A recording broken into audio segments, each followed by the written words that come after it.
దేవుని పరిశుద్ధమైన నామమునికి మహిమ కలుగును గాక. ఈ ప్రత్యేకమైన సమయంలో కొన్ని ప్రాముఖ్యమైన మాటలను మనం ధ్యానం చేయబోతున్నాం. మరి నేటి దినము ప్రభు యేసు క్రీస్తు ప్రభుల వారు సిలువలో మరణించిన దినము మనం చూసినట్లయితే గనక సకల మానవాళి కొరకు ఆయన సిలువ కొయ్య మీద తన రక్తాన్ని చిందించి తన ప్రాణము అర్పించిన దినమే ఈ మంచి శుక్రవారము. కాబట్టి ఈ యొక్క మంచి శుక్రవారానికి సంబంధించి ఈ గుడ్ ఫ్రైడేకి సంబంధించిన కొన్ని ప్రాముఖ్యమైన విషయాలను, సిలువకు సంబంధించిన కొన్ని శ్రేష్టమైన విలువైన మనము తెలుసుకోవలసినటువంటి కొన్ని విషయాలు ఇప్పుడు మనం ధ్యానం చేద్దాం. మొట్టమొదటిగా కానీ మనం చూసినట్లయితే గనక ఈ యొక్క సిలువ మరణము అనేది యొక్క పరిశుద్ధ గ్రంథములో ఆదిలో ఎక్కడ ప్రారంభమైందంటే ఆది కాండము 40వ అధ్యాయము 19వ వచనం కానీ మనం చూస్తే అక్కడ సిలువ మరణము కనబడుతూ ఉంది. యోసేపు జీవిస్తున్న కాలంలో యోసేపు చెరసాలలో ఉన్నప్పుడు అక్కడ ఇద్దరు ఖైదీలు వస్తూ ఉంటారు. ఐగుప్తు దేశంలో ఫరో దగ్గర పనిచేస్తున్నటువంటి పానదాయకుడును భక్ష్యకారుడు ఇద్దరు కూడా వారు ఏదో తప్పు చేసి ఆ యొక్క జైలుకి వచ్చినప్పుడు అదే జైల్లో యోసేపు ఉన్నప్పుడు ఆ యొక్క ఖైదీలిద్దరికీ కూడా వేరు వేరు కళలు ఒకే రాత్రి వచ్చినప్పుడు వారి కళలకు యోసేపు అర్థం చెప్పడం మనం చూస్తూ ఉన్నాం కదండి. అలా అర్థం చెప్పిన తర్వాత ఇక భక్ష్యకారుడు తనకు వచ్చిన ఆ కళను యోసేపుతో చెప్పినప్పుడు యోసేపు అంటాడు కదా, ఇదిగో నీకు వచ్చిన కళ ఏమిటంటే మరొక 3 దినాల్లో ఐగుప్తు దేశపు రాజైన ఫరో నిన్ను కొయ్య మీద వేలాడదీయించబోతూ ఉన్నాడు, ఒక భయంకరమైనటువంటి శిక్ష నీకు వేయబోతూ ఉన్నాడని భావాన్ని ఆ యొక్క ఆ భక్ష్యకారుడితో చెప్పినప్పుడు యోసేపు చెప్పిన ప్రకారంగానే ఆ కళ చెప్పిన 3 దినాలకు ఆ యొక్క భక్ష్యకారుణ్ణి ఫరో కొయ్య మీద వేలాడదీసినట్లుగా ఆది కాండము 40వ అధ్యాయము 19వ వచనం కానీ మనం చదివితే ఈ విషయాలని కూడా అక్కడ మనం గమనించవచ్చు.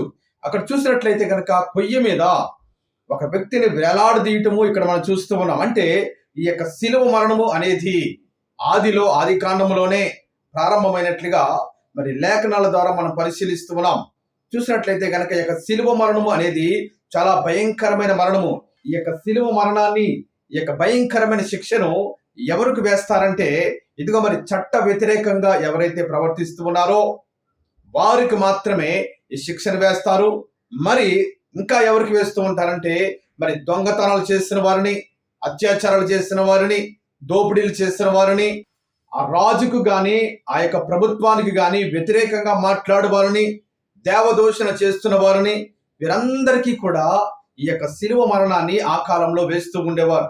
ఆ క్రమంలోనే మనం చూసినట్లయితే గనక మనం పూజించి ఆరాధిస్తున్న దేవుడు నజరేయుడైన క్రీస్తు కూడా ఈ యొక్క సిలువ మరణమును వేసినట్లుగా చరిత్ర మనకు తెలియచేస్తూ ఉంది.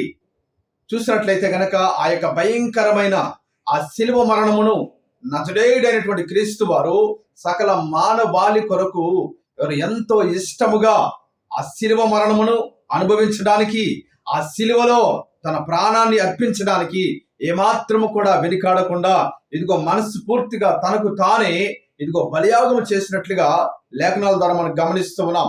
దేవునికి స్తోత్రం కలుగును గాక. అయితే ఇక్కడ ఒక విషయాన్ని మనం గమనించాలి. ఇక్కడ చూసినట్లయితే గనక ఏ సిలువ మీద అయితే క్రీస్తు వారు మరణించారో ఆయన మరణము తర్వాత ఆ సిలువకు ఎంత విలువ వచ్చిందో మనమందరము కూడా గమనిస్తూ ఉన్నాం కదా.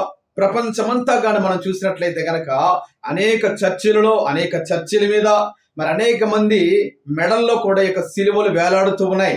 దేవునికి స్తోత్రం కలుగును గాక. ఆయన సిలువ మరణమును అనుభవించాడు గనుకనే, సిలువ మీద ఆ దేవాతి దేవుడు ప్రాణము అర్పించాడు గనుకనే ఈ యొక్క సిలువకు ఎంత విలువ వచ్చిందండి. దేవుని నామానికి స్తోత్రం కలుగును గాక. సిలువ లేని చర్చి ఉండదు. అనేక మంది ఈ యొక్క సిలువను మెడల్లో కూడా ధరిస్తూ ఉన్నారు ఒక ఆభరణముగా. దేవునికి స్తోత్రం కలుగును గాక. ఇదంతా ఎందుకని ఇంత ఘనత సిలువకు వచ్చిందంటే ఆ సిలువ మీద సాక్షాత్తు దేవాతి దేవుడు నజరేయుడైన క్రీస్తు మరణించాడు గనుకనే ఆ సిలువకు అంత విలువ వచ్చింది. ప్రభువారు అంటారు కదా, మార్కు సువార్త 8వ అధ్యాయము 34వ వచనములో, నన్ను వెంబడింపగోరువాడు తన్ను తాను ఉపేక్షించుకుని తన సిలువనెత్తుకుని నన్ను వెంబడించాలి అన్నట్లుగా ఒక చక్కని మాట ఆయన అక్కడ తెలియజేస్తూ ఉన్నాడు. కాబట్టి ప్రియ దేవుని జనాంగమా, క్రీస్తును అంగీకరించినంత మాత్రాన, రక్షణ పొందినంత మాత్రాన మనము పరలోకానికి వెళ్ళము. ప్రభువారు చెప్పినట్లుగా ఇదిగో మరి సిలువను ఎత్తుకుని ఆ యొక్క సిలువ మోస్తూ క్రీస్తును మనం వెంబడించాలి. దేవునికి స్తోత్రం కలుగును గాక. సిలువనగా 2 రకాలుగా తెలియచేయబడుతూ ఉంది. సిలువనగా మొట్టమొదటిది ఏంటంటే ఇదిగో మరి సిలువనగా మరి అవమానము కలిగేటువంటి సందర్భము.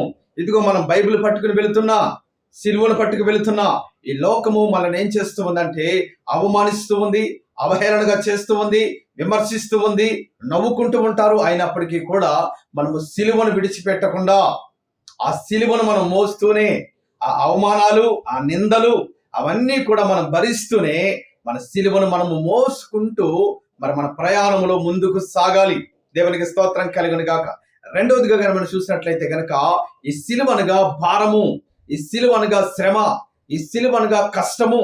కాబట్టి ఇవన్నీ కూడా మనము భరించవలసిందే. ఎందుకంటే ఇదిగో మరి క్రీస్తును మనం వెంబడిస్తున్నాం గనక ఆయన ఎలాగైతే కల్వరి సిలువలో ఇదిగో నీ కొరకు, నా కొరకు, మనందరి కొరకు అనేకమైనటువంటి శిక్షలు, అనేకమైనటువంటి నిందలు, అనేకమైనటువంటి అవమానాలు భరించాడో అవన్నీ కూడా మనము ఈ సిలువను మోసుకుంటూ మనము కూడా భరించాల్సిందే.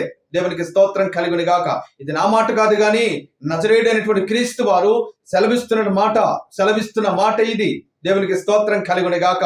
కాబట్టి నేటి దినమున, ఈ మంచి శుక్రవారం దినమున ఇదిగో ప్రపంచమంతా కూడా క్రీస్తు వారు సిలువలో మరణించినటువంటి ఆ యొక్క సందర్భాన్ని, మరణించినటువంటి ఆ యొక్క వేళను, ఆ పరిస్థితులను అందరూ కూడా జ్ఞాపకం చేసుకుని ఇదిగో మరి ఆయన ఎంతగైతే శ్రమపడ్డాడో, ఎంతగైతే మరి ఆ యొక్క కష్టాన్ని అనుభవించాడో మరి యెషయా గ్రంథము 53 అధ్యాయములో ఎంత స్పష్టంగా వ్రాయబడిందండి. ఆయనకు సొగసైనను స్వరూపమైనను లేదంట.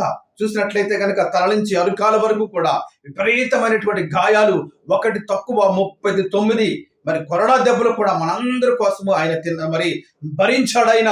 చూసినట్లయితే కనుక ఆయన శరీరము ఇదిగో భూమిని దున్నినట్లుగా శరీరం అంతా కూడా దున్నబడిందని లేఖనాలు తెలియజేస్తూ ఉన్నాయి.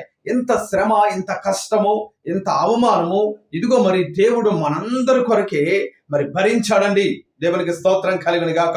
కాబట్టి యొక్క గుడ్ ఫ్రైడే దినమున, ఇక మంచి దినమున, ఇక శుక్రవారపు దినమున మనమందరము కూడా క్రీస్తును, ఆయన పొందిన, ఆయన అనుభవించిన ఆ కష్టాలను, ఆ శ్రమలను, ఆ బాధలను అనుభవిస్తూ కూడా ఈ దినమంతా కూడా మనం మరి దేవుని సన్నిధిలో మనం ఎంతగానో నిష్ఠగా భయభక్తులతో గడుపుతూ ఉంటాం.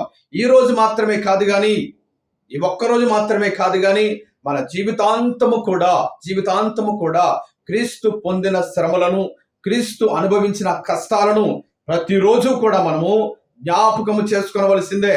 దేవునికి స్తోత్రం కలుగును గాక. దేవుని యొక్క రాకడ మనం ఈ భూమి మీద ఎంత కాలమైతే జీవిస్తూ ఉన్నామో మన ఆయుస్సు ఉన్నంత కాలము కూడా ఆ సిలువను మోసుకుంటూ మన జీవితాల్లో అనేకమైనటువంటి కష్టాలు వచ్చినా, ఇరుకులు వచ్చినా, ఇబ్బందులు వచ్చినా, శోధనలు వచ్చినా అవన్నీ కూడా అధిగమించుకుంటూ మన గురి వద్దకే మనం సాగాలి. మన నజరేయుడైనటువంటి క్రీస్తును ఆయన ముఖ దర్శనం చేసుకుంటూ మన యొక్క భక్తి జీవితాన్ని ముందుకు కొనసాగింప చేయాలి. దేవునికి స్తోత్రం కలుగును గాక. మరి నా మాటలు దేవుడు దీవించి ఆశీర్వదించును గాక. ఆమేన్.